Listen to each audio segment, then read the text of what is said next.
Logo que o calendário virou para o dia 20 de janeiro, 1996 passava a ser um marco na história da ufologia mundial. Naquela data, o primeiro acontecimento de que se tem relato foi a 1h da manhã. A 10 quilômetros de Varginha, um casal de agricultores acordou assustado com o barulho dos animais agitados. Aí ela olhou e viu um objeto passando aqui, rapaz. Aí ela me chamou. Eu olhei, vem, o que é isso? Aí eu vi. Mas ele estava passando a que altura, mais ou menos? Tinha uma altura de uns 5 metros, mais ou menos. Baixinho? Baixinho. Tava pertinho, então. Pertinho. E te deu ideia de ser o que aquilo na hora? Quando você viu aquele... Na hora eu falei pra mulher assim, o que é isso aí? É um submarino? Porque tava flutuando aqui, ó. Poucas horas depois, às 9 da manhã, crianças que brincavam no bairro Jardim Andere, na zona sul de Varginha, teriam visto uma figura estranha dentro de uma construção. De acordo com um relato, o ser se parecia com uma pessoa e um animal ao mesmo tempo. Os bombeiros foram acionados e, segundo testemunhas, teriam capturado a criatura com uma rede e a levado para a Escola de Sargento das Armas do Exército, a ESA de Três Corações. Horas depois, e a notícia já corria a cidade. Porém, mais uma aparição ainda estava por vir. Por volta de 13h30 da tarde, duas irmãs e uma amiga voltavam para casa quando resolveram pegar um atalho por uma trilha nesse matagal. O que elas não imaginavam é que a partir dali seriam conhecidas mundialmente. 20 anos depois, o local está cercado com concreto e tijolos. Mas ali dentro, perto de um muro, as adolescentes e a amiga de 22 anos encontraram uma criatura que não conseguiram identificar. Assustadas, elas fugiram correndo. Eu vi uma criatura baixada, com a pele marrom brilhante, os olhos vermelhos e 3 chifres na cabeça. Então, na hora que eu vi aquilo, eu saí correndo. Mas eu tenho certeza que não é gente vestido. O suposto ET teria sido capturado ainda naquela noite por 2 policiais que o levariam para o hospital regional da cidade.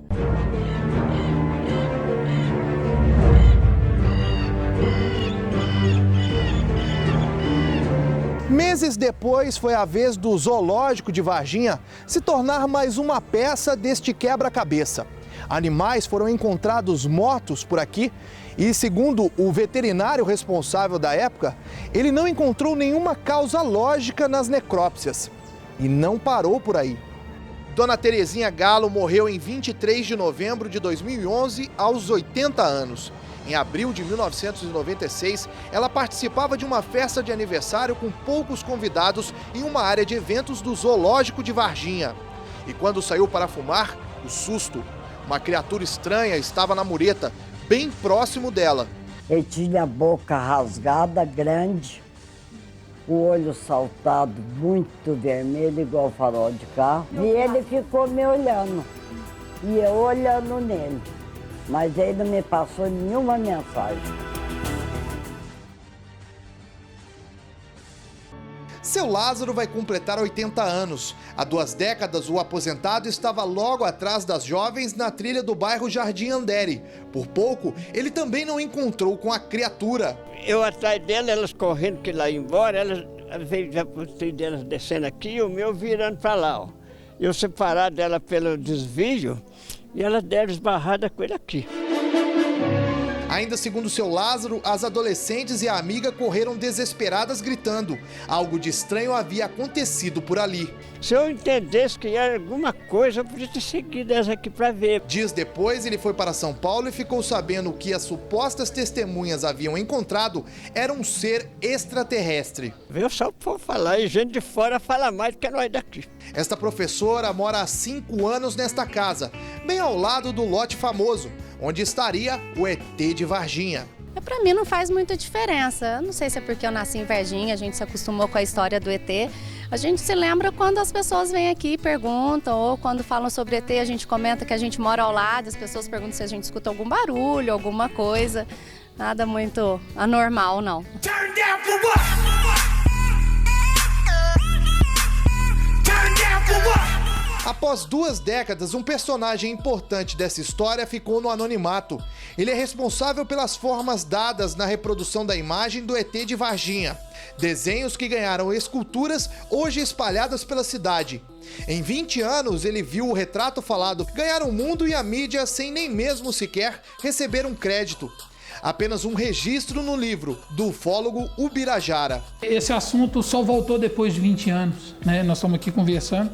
É a primeira vez que eu falo sobre isso. Vinícius conheceu as jovens que teriam avistado a criatura. Segundo o repórter cinematográfico, elas estavam muito assustadas e em nenhum momento entraram em contradição sobre as características do suposto ET. Tanto é que foi até interessante que quando eu gravei com eu pedi para ela mostrar o tom de marrom. Ela mostrou na cozinha um tom, né? Esse tom. Aí com a outra eu falei assim, era um marrom escuro. Ela falou assim, não, é um marrom claro. Então ficou diferente do que a outra havia dito. Aí eu pedi para ela mostrar, falei, então me mostra na cozinha. Ela mostrou o mesmo que a outra mostrou. Então eu tenho orgulho de ter participado disso.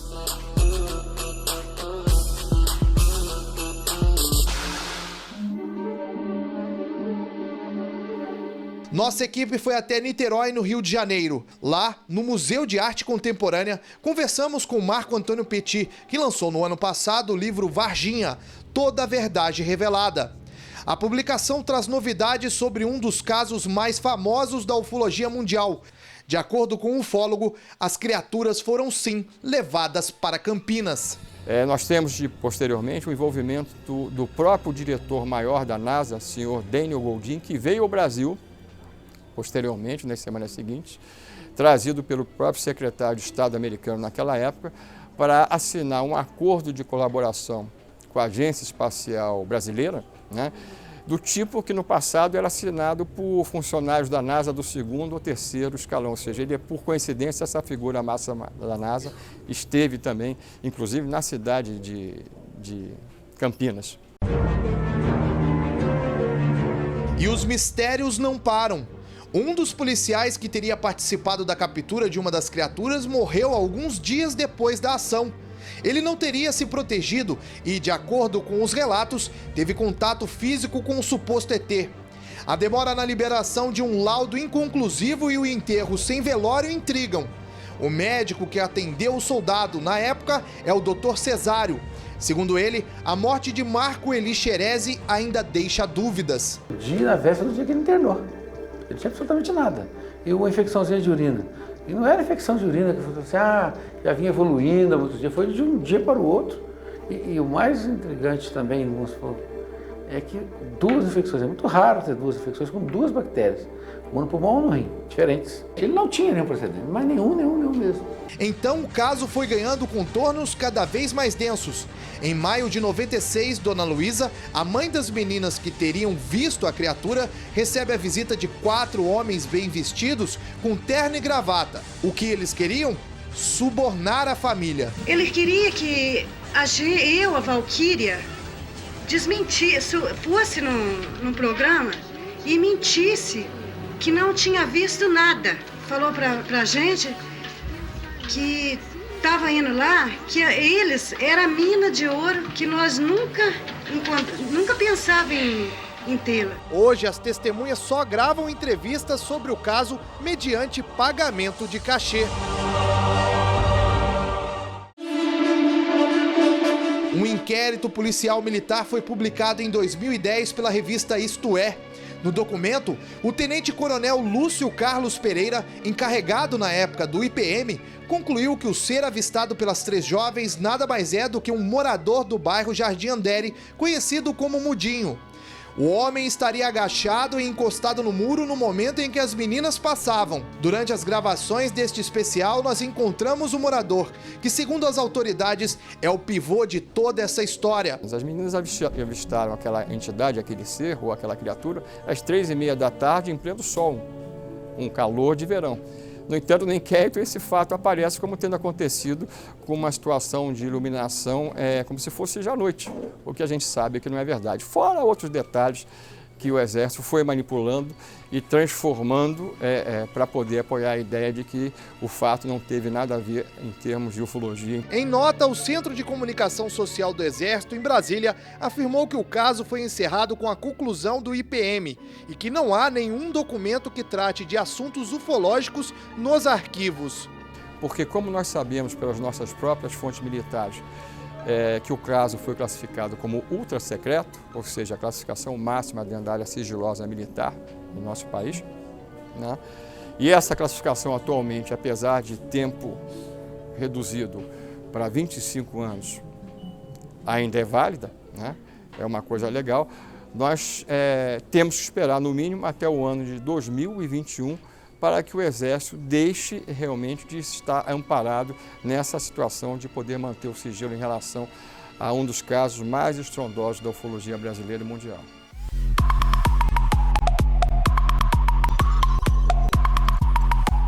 Varginha, sul de Minas, com 131 mil habitantes, é a terceira cidade mais populosa da região.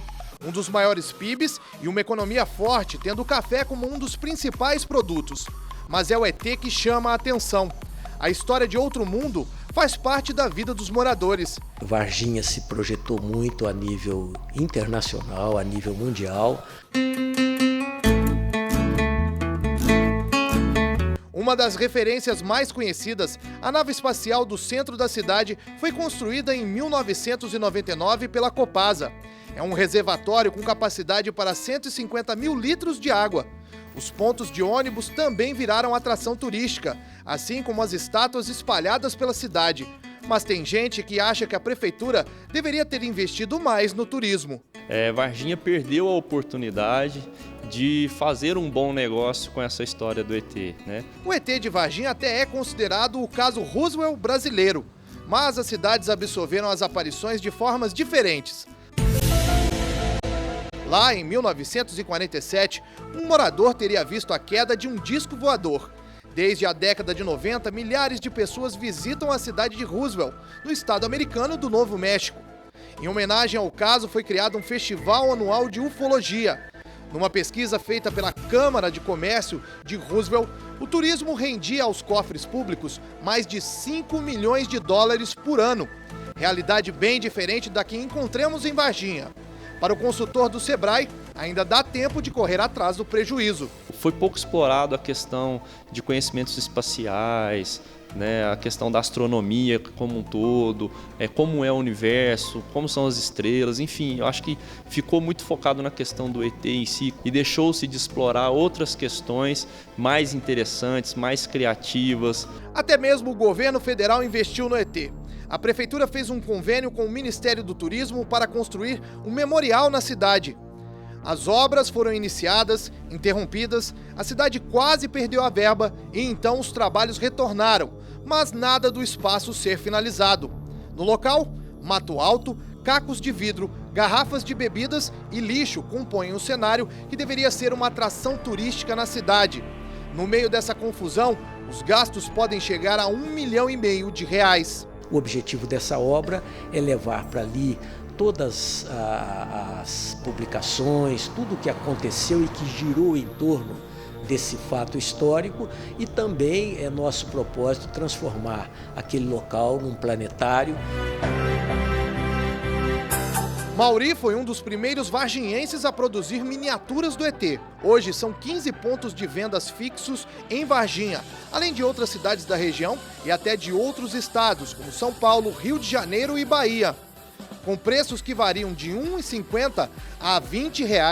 Em boas épocas, o artesão chega a vender 1.000 peças por dia. Ele me trouxe tudo de bom na vida, não trouxe nada negativo, só coisa positiva.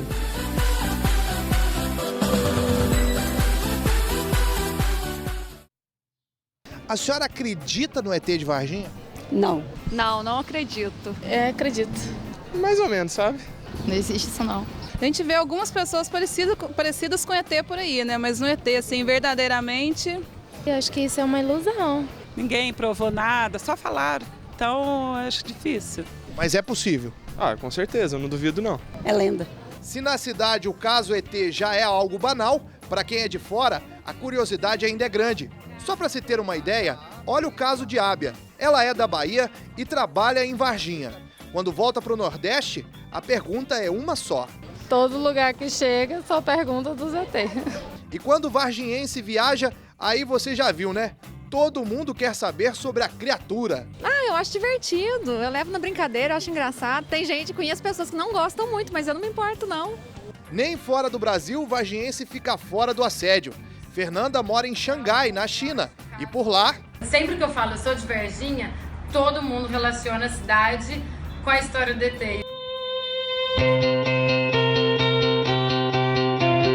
E mesmo depois de tantos anos, alguns depoimentos ainda chamam a atenção. Essa produtora de café morava em Varginha em 1996 e lembra que teve gente querendo uma carona para deixar a cidade. A população acostumou a se reunir no alto do Monserrat esperando que a nave voltasse, porque tinha churrasco, tinha pão de queijo, maionese. Então as pessoas levavam suas cadeiras, as churrasqueiras, sentavam na calçada e ficavam todos esperando avistar a nave espacial, coisa que realmente nunca aconteceu, né?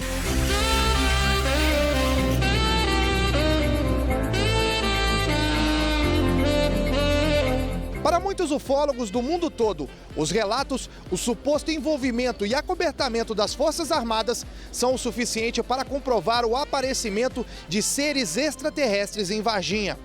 Muitos moradores não acreditam no ser, mas o que podemos concluir é que algo estranho aconteceu naquele janeiro de 1996.